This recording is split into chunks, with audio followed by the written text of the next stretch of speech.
So let's look at how you can make changes.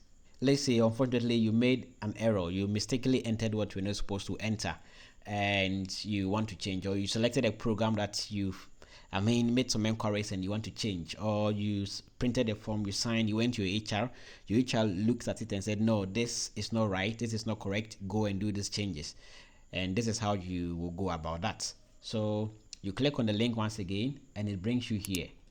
Okay, so you just scroll down, and since now you have your email and password already, you just put in your email and then you put in the password. That is the password you created. Okay,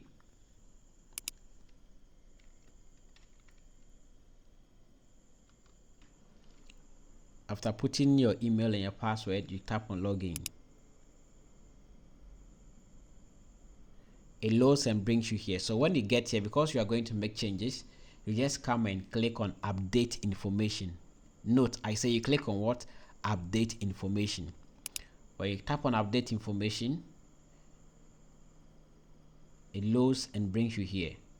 So here you just scroll down here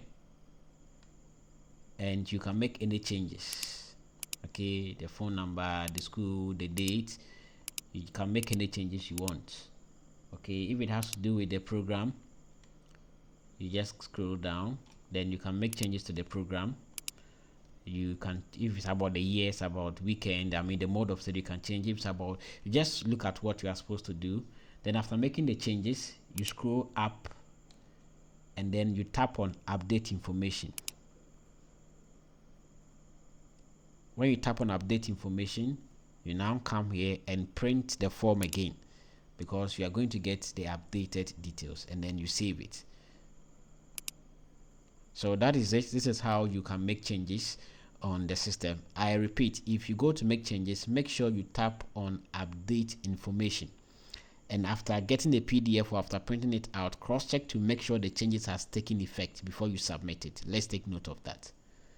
So after doing this, you log out and you are through to go.